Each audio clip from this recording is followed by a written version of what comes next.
Je me présente, Nicolas Palares, je suis de Rion-des-Landes, j'ai 20 ans. Je suis en deuxième année de BTS technico-commercial, donc en alternance avec l'entreprise Lesbat. Je m'appelle Hugo Rucois, j'habite à Mont-de-Marsan, à Saint-Pierre-du-Mont. Je suis en études en première année de BTS Management Commerce Opérationnel. Je suis en stage à la maison du chocolat, au marché au chocolat de Neuville. Ça se passe très bien, j'y serai pendant 2 ans. Bonjour, je m'appelle Margot Lapègue, je suis actuellement étudiante en BTS Négociation et Digitalisation de la relation client à Dax. J'habite un petit village non loin de Dax de 3000 habitants. Alors je m'appelle Antoine Fiquet, j'ai 20 ans. Je fais un BTS Négociation et Digitalisation de la relation client. J'habite vers Bordeaux, un petit village qui s'appelle Saint-Morillon. Bonjour, je m'appelle Laure, j'ai 22 ans. Je vis actuellement à Dax pour mes études en négociation et digitalisation en relation client. Je m'appelle Dassé Rémy, j'ai 19 ans, j'habite à Tos, c'est à 5 minutes de la plage. Je suis technico-commercial en BTS. Moi je m'appelle Yann, j'habite à l'Esperon, dans les Landes. Je suis actuellement en BTS technico-commercial. Pour ce qui est de mes hobbies, voilà, j'aimerais bien faire de la comédie plus tard. Pourquoi pas, là je vais me mettre aux têtes l'année prochaine. Et après le sport, donc le basket, je pratique à Omoko. Je joue au rugby. Comme hobbies, j'aime bien la mode, je suis un grand fan de mode. Je voudrais travailler là-dedans plus tard, surtout dans des marques haut de gamme comme Lacoste. Pourquoi pas voir le luxe aussi. Et mes hobbies, c'est vraiment la Fashion Week déjà, tout simplement, c'est tout bête, vu que c'est lié à une envie de job plus tard. Sortir avec mes copains, profiter en tant que jeune étudiant qui n'a pas encore d'emploi fixe. Je fais pas de sport spécialement, j'ai fait 8 ans de musique, 8 ans de tennis et j'ai tout arrêté. Maintenant, je profite de mes week-ends, je vois mes amis et le dimanche, c'est en famille. Et je fais de la pelote en sport. La pelote, c'est un sport basque, donc du sud-ouest. Et dans la France, il y a à peu près que le sud-ouest qui y joue. Il y a un mur. Nous, on a une sorte de raquette, mais faite en bois, et on tape avec une balle contre des adversaires. Pendant ces études, j'ai fait plusieurs stages dans le domaine de l'immobilier, de la construction de maisons et de l'automobile. Et en parallèle de ça, je joue au basket. Je fais du judo, je suis judoka et arbitre aussi.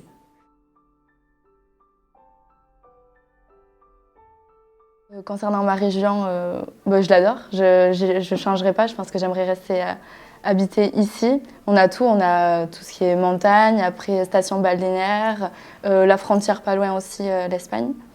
La bonne gastronomie, et il faut dire aussi que dans les Landes, on est très festif. Donc ça c'est un atout, pour le tourisme aussi. Les Landes, il y a une gastronomie, c'est une culture. C'est un patrimoine, c'est la proximité sociale et humaine, c'est une façon de voir la vie, c'est à la fois le sport, la gastronomie et le dynamisme qui émerge de la montagne et de l'aspect climatique, de la mer aussi, de la situation géographique.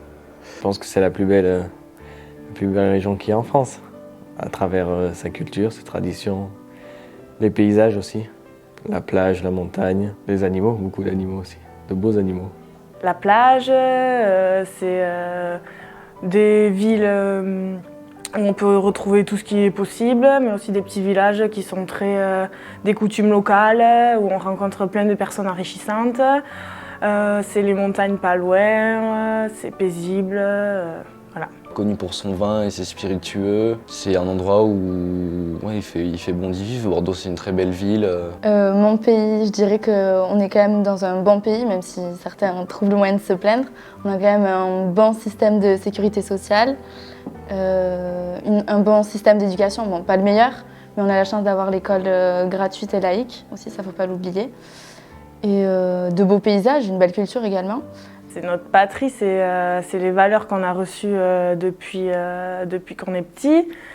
Pour moi, c'est quelque chose de rassembleur et dans lequel on est fier de partir à l'étranger et de dire qu'on est français.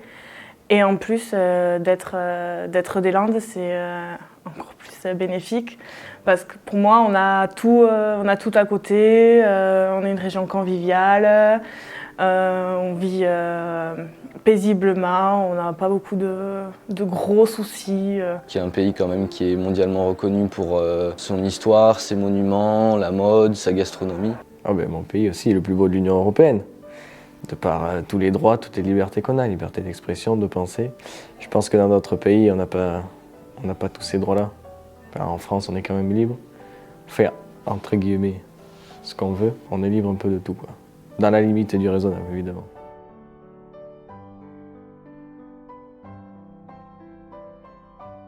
À court terme, j'aspire à la fin de mes études, je voudrais travailler pour avoir assez d'argent pour ensuite essayer de partir 1 an à l'étranger.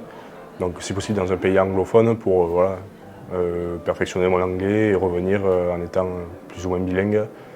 Et ensuite rentrer dans le monde du travail, donc dans la branche dans laquelle je suis. J'aimerais vraiment être comédien, c'est quelque chose qui me tient particulièrement à cœur. Et je sais que c'est un milieu qui est très prisé et que c'est très dur de se faire un nom, mais j'y crois au fond de mes tripes. Et si ça ne marche pas pour moi là-dedans, me tourner vers quelque chose de commercial, un futur de commercial. Je penserais plutôt d'abord à mon côté professionnel avant, même si monter une famille pour moi c'est important. Mais je préférerais d'abord atteindre mon objectif professionnel qui serait de devenir manager d'une boutique de prêt-à-porter, mettons chez Lacoste par exemple. Et après à ce moment-là, peut-être voir pour me poser, etc. Monter ma petite vie de famille avec les enfants. Personnellement déjà j'aimerais m'épanouir plus tard. Et professionnellement, que j'aime le métier que je fasse. Moi, j'aimerais rester dans le commerce du bâtiment, chez du Marteret de préférence parce que c'est une bonne entreprise. Et donc, j'aimerais y rester après mon BTS. Personnellement, j'aimerais être heureux, être épanoui, avoir ce dont je rêve un peu, une maison, une famille, fonder ma famille. Mon avenir d'abord professionnel, je me vois bien commercial dans une assez grande entreprise. Et après, évidemment, comme je pense tout homme ou femme, de fonder une famille. Et après, ne pas quitter ma région quand même, parce que j'y suis attaché. Pour mon avenir, personnellement, j'aimerais m'épanouir aussi professionnellement. Je ne conçois pas l'un sans l'autre.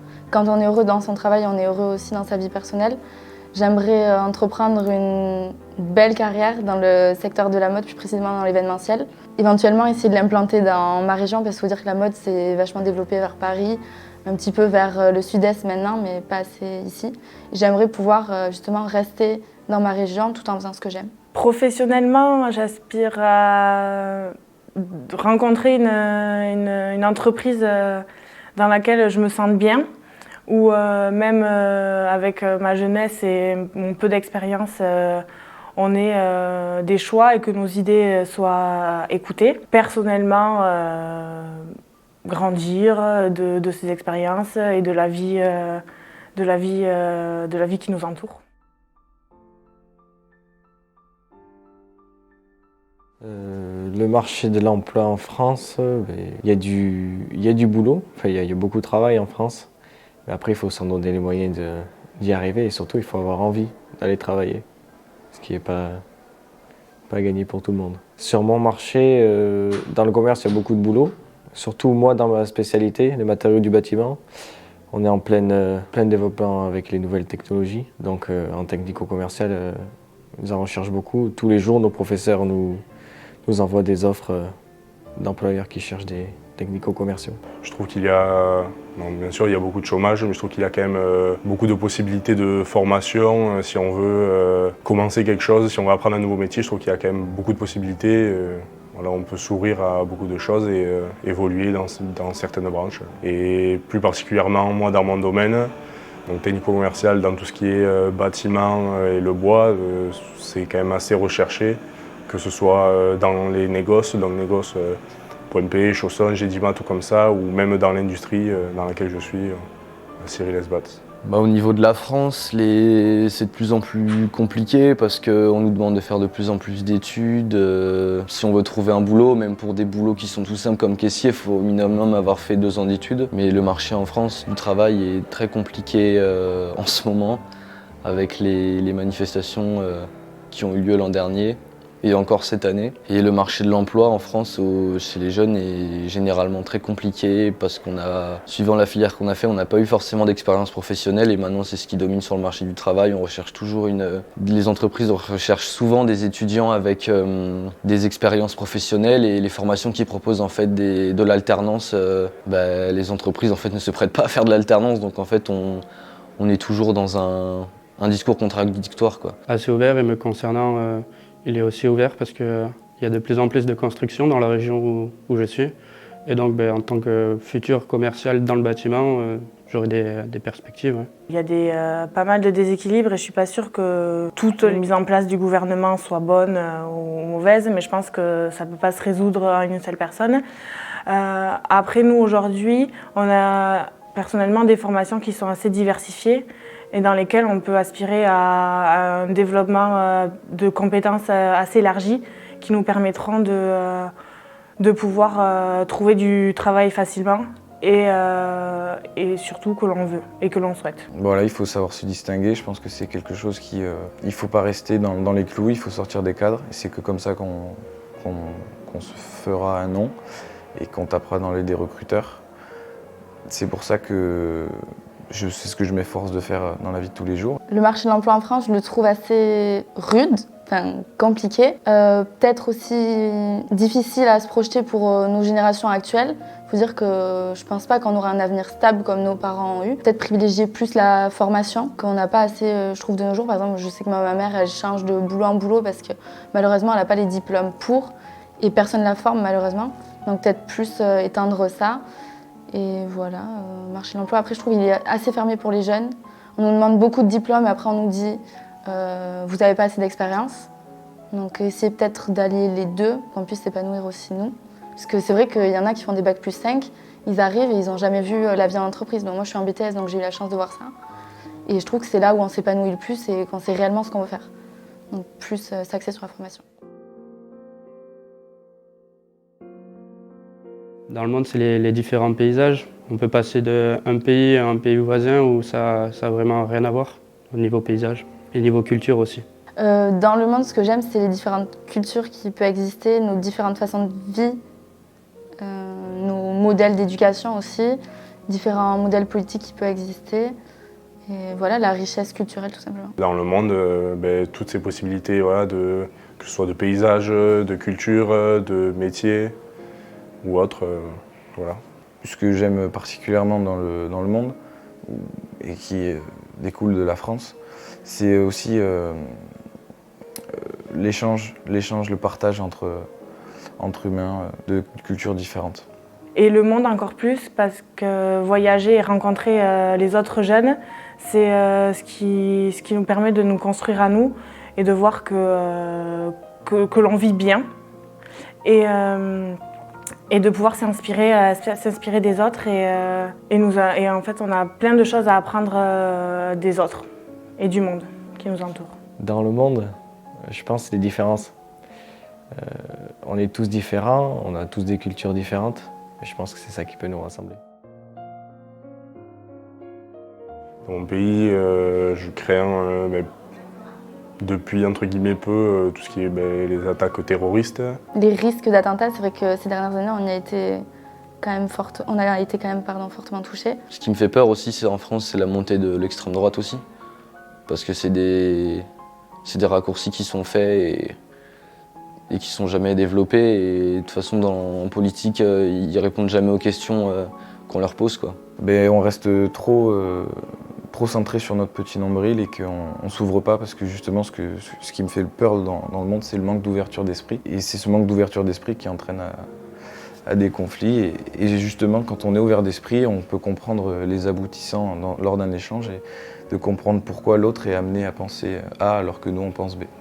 Une guerre civile, parce que plus les années passent et plus il y a des tensions, de par la politique ou le développement durable, les énergies, la nourriture, c'est de plus en plus... Pour nous, ça paraît normal et accessible, mais ça le deviendra de moins en moins, à mon avis.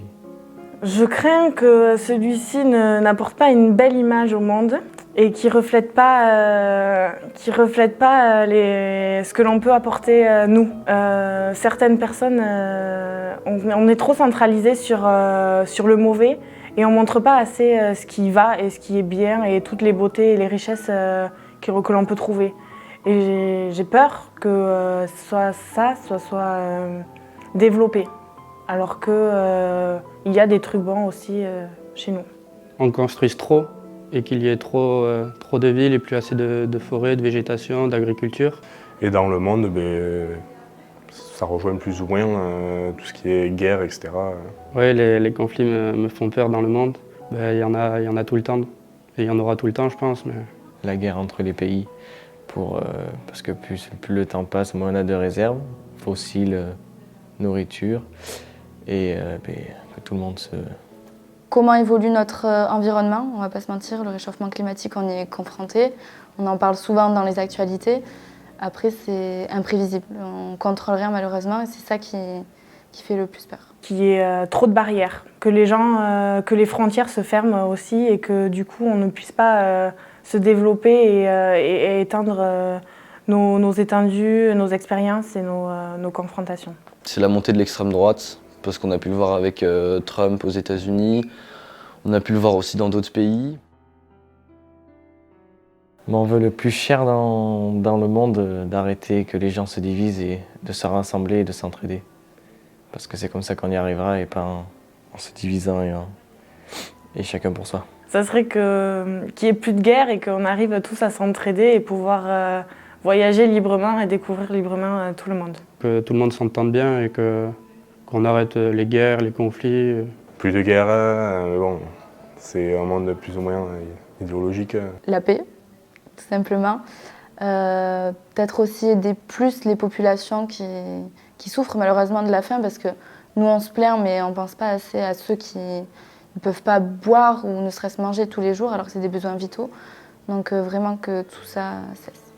Qu'il n'y ait pas de guerre, que tout le monde mange à sa faim et soit en bonne santé. Ce serait d'accepter le monde comme il est, pas faire de séparation au niveau des homosexuels, accepter les gens comme ils sont, quoi. Pas ranger les gens dans des catégories et leur dire ouais, toi t'es différent donc on te met à part. Merci. Oui, merci à vous. Merci. C'est bon ? Beaucoup. Merci à vous. C'est particulièrement. Merci. Merci à vous. Merci à vous. Merci beaucoup. Merci beaucoup. Merci à toi. Merci à vous.